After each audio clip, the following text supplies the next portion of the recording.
മലയാളി പ്രേക്ഷകർ കഴിഞ്ഞ ദിവസം കണ്ട ഒരു സീരിയൽ ട്രെയിലർ ഇപ്പോൾ എല്ലാവരെയും വിസ്മയിപ്പിച്ചിരിക്കുകയാണ്. അതിന് പ്രധാനപ്പെട്ട കാരണം മലയാളികളുടെ പ്രിയപ്പെട്ട പാർവതി വിജയുടെ തിരിച്ചുവരവാണ് അതിലൂടെ കാണാൻ സാധിക്കുന്നത്.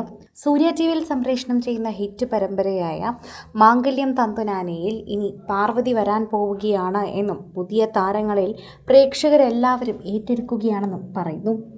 വാലന്റൈൻസ് ഡേ ദിന പ്രത്യേകമായിട്ട് ഇവർ ടെലികാസ്റ്റ് ചെയ്ത ഒരു എപ്പിസോഡിലാണ് പാർവതിയുടെ തിരിച്ചുവരവ് ആഘോഷിക്കപ്പെട്ടത്. വാലന്റൈൻസ് ഡേ പ്രോഗ്രാമിൽ അതിഥിയായി അതായത് ആങ്കറായിട്ടാണ് പാർവതി എത്തിയതെങ്കിലും കുറേയധികം നാളുകൾക്ക് ശേഷം പാർവതിയെ തിരികെ കണ്ടതിൻ്റെ സന്തോഷമാണ് പ്രേക്ഷകർക്ക് എല്ലാവർക്കും ഉള്ളത്.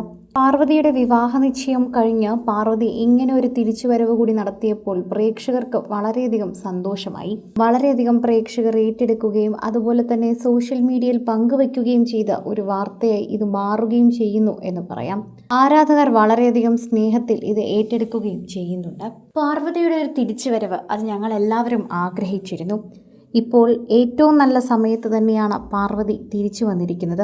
തൻ്റെ വിവാഹ നിശ്ചയം കഴിഞ്ഞുവെന്നും വിവാഹം ഉടൻ ഉണ്ടാകുമെന്നും പാർവതി എല്ലാ ആരാധകരോടും പറഞ്ഞതിന് തൊട്ട് പിന്നാലെയാണ് ഇപ്പോൾ ഇത്തരത്തിലൊരു സന്തോഷ വാർത്ത കൂടി വന്നിരിക്കുന്നത്. അതായത് അടുത്തടുത്ത് 2 സന്തോഷ വാർത്തയാണ് പാർവതി ഇപ്പോൾ പങ്കുവച്ചിരിക്കുന്നത്. പ്രേക്ഷകർക്ക് അത് വളരെയധികം സന്തോഷമായി മാറി.